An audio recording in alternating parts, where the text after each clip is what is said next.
Pavel McKenzie back to Jagger, over to Lakovic. They score in tight. Lyndon Lakovic will grab his team-leading 6th goal of the season as he finishes off a nice passing play up the ice. Lakovic near left wing, joined by Jagger. Back door, they score! Braden Jagger on the feed from Lakovic, and the Warriors strike late to take a 2-1 lead. Constant battle behind the net. Kinneberg joins the mix. Looks to center. McFadden scores! Landon McFadden ties the game at 3. What a great job. Jagger stops left half wall. Cross ice pass. Parker in front. McKenzie scores! What a beautiful passing play as the Warriors strike for another equalizer. Hughes still looking for his first goal against so many chances. Here's Jagger, a shot, they score! Braden Jagger ties it at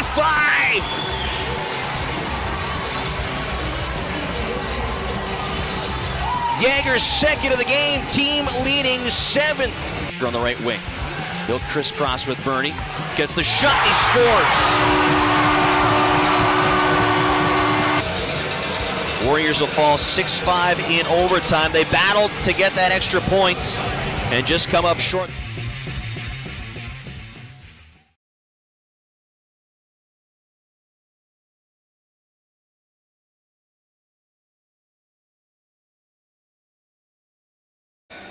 Coming off another 1-goal loss on Saturday night in Swift Current, the Moose Jaw Warriors are looking for a breakthrough as they return to the ice here at the Hangar tonight. Good evening, I'm Marc Smith, and welcome back into downtown Moose Jaw for tonight's showdown between the last 2 WHL champions, the Warriors, hosting the Seattle Thunderbirds. Tonight's game features 2 teams looking to get back on track. The Warriors are winless in 4 straight after dropping a 6-5 overtime game in Swift Current on Saturday. That wild game saw the Warriors battle back multiple times to send the game to the extra period and get the extra point. The Warriors have now lost 3 games this season by 1 goal and 2 others by 2 goals with an empty net goal late in the game. On the other side, the Thunderbirds have opened up their East Division road trip with back-to-back losses in Brandon and Regina, including an 8-0 beating at the hands of the Pats last Saturday. Safe to say we can expect 2 hungry teams here at the Hangar tonight. For more on tonight's matchup, let's head down to the Warriors locker room where I caught up with head coach Mark O'Leary. Mark, weekend where you guys come away with 1 point, but 2 different games. It seemed like you guys showed a little bit more battle in that game against Swift Current. How do you build off that now? I think it's it's important. As much as we want to learn from the mistakes and those competitive moments that resulted in some goals against and some things that young players are going to have to learn through. It's important that you're learning from the positive things as well. The goals that we are generating, the looks that we're generating from good structure in the neutral zone, clean breakouts, little habits of whether it's getting inside off the rush or in the O-zone. All these things add up, and the guys need to learn from those too. What works and what doesn't. Have you seen growth in a lot of the young guys are getting a bigger chance just with the injuries that we've been dealing with? Have you seen them kind of growing? Yeah, absolutely, and it should be a fun time.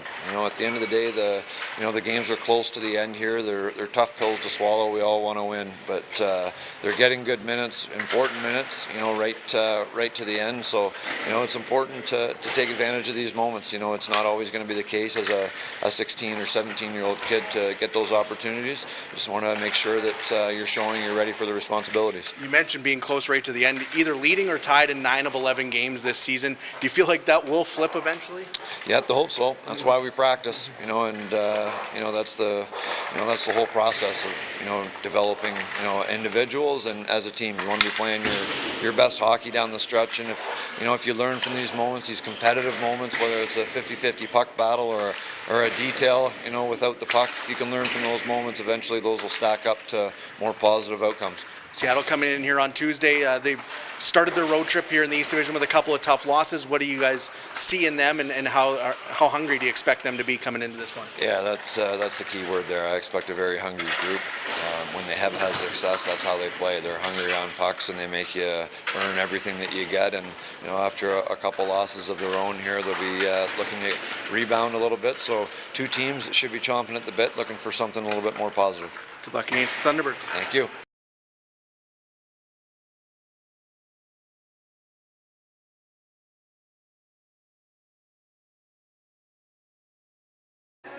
Thanks to Coach O'Leary for joining us here on the pregame show. Braden Yeager had 3 goals and 6 points in 2 games last weekend. He leads the team with 7 goals in 7 games so far this season. We'll hear from the Warriors captain when we come back next on IKS Media Warriors Live. There's no doubt running any kind of farm comes with day-to-day challenges. We built a new facility 2 years ago. Technology has totally revolutionized dairy farming. Fast Milk gives us the tools to provide high quality standard of milk, making sure our equipment is all well taken care of, make sure that those animals are housed and cared for appropriately. They continue to push us with their standards to make sure that it just gets better and better.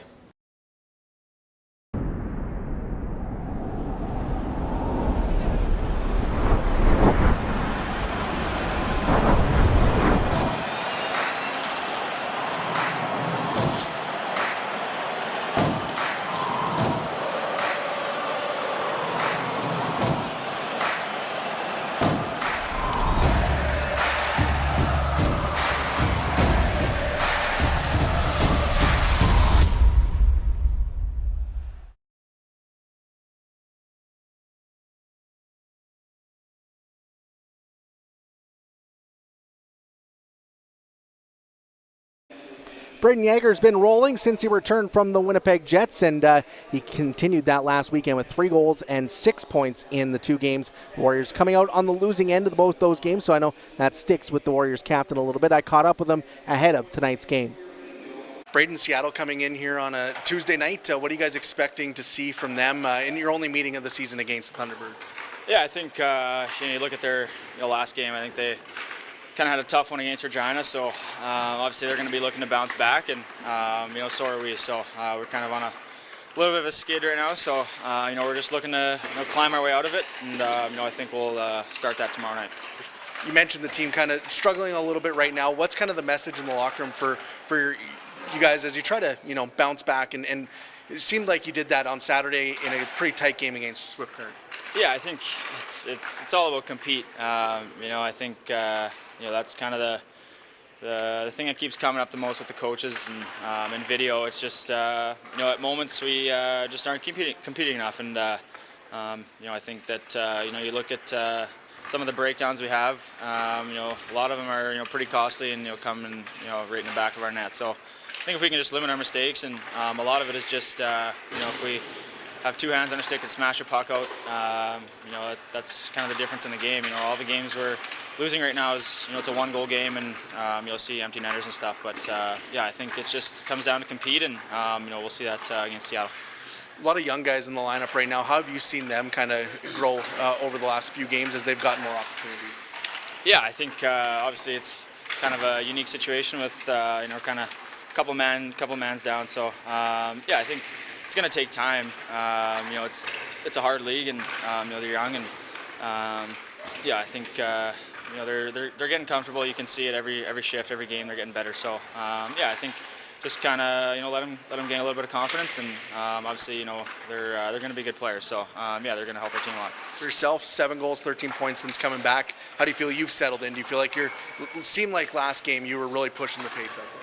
Yeah, I think that's kind of the goal, is to push the pace, and our line, we got 3 really good players, and our goal is to be the best line every night, and we're going to be playing against the top lines, so we got to outplay our matchup every night. So I thought we did a pretty good job against Swift, but couldn't get the job quite done. But I think obviously playing with good players, offensive players. So I think it's been pretty good offensively. I think there's room to improve in the D zone. Obviously, just comes down to compete again.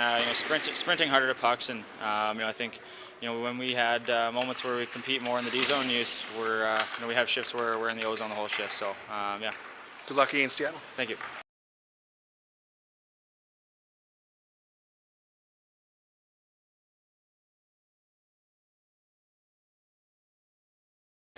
Thank you to Braden Yeager for joining us here on the pregame show. Let's take a look at the starting lineup, and we'll start with your Moose Jaw Warriors, who will turn to Josh Bonini between the pipes, making his 2nd start of the season. Bonini is 1-0 with a 2.00 goals against average and a .960 save percentage. His only appearance, that 48 save game against Everett a couple of weeks ago.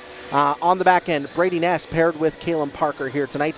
Big defenseman Ness, 1 assist on the year for the 18-year-old. Parker, 20-year-old, scored his first goal last weekend, has a goal and 6 points on the year. Up front, it is the Warriors' top line. They all three among the top 3 scorers on the team. Braden Yeager sitting second on the team in points with 13, leading the team with 7 goals. Lyndon Lakovic second on the team with goals in 6 and 15 points, leading the team so far this season is Lakovic. On the other wing will be Pavel McKenzie with 3 goals, 8 points on the year. His 8 points sit tied for third on the team. Moving over to the Seattle Thunderbirds, they will have Scott Ratzlaff, the Buffalo Sabres draft pick between the pipes. 5 games this season. He's 3-1 with a .297 goals against average and a .918 save percentage. On the back end, it is Hyde Davidson, the 18-year-old, with 1 assist on the year. He is paired with Sawyer Mino with 3 goals, 9 points on the year for the 19-year-old. Up front, former Moose Jaw Warrior Nathan Pilling leading the Thunderbirds in goals with 8 goals on the year. He has 8 goals, 10 points. He'll be on the left wing. At center will be Braden Coots with 2 goals and 10 points. And Matea Picar will be on the right wing with a goal and 2 points on the year for the Seattle Thunderbirds. That is how these two teams are lining up. Should be a great battle here in downtown Moose Jaw. If you're tuning in to our pregame show on Facebook or YouTube, you can head over to CHL TV or Country 100 to catch all the game action. We'll be back with your postgame show on the social media channels as well to wrap things up here tonight. But let's join James Gallo and Derek Klutzel now for live game action.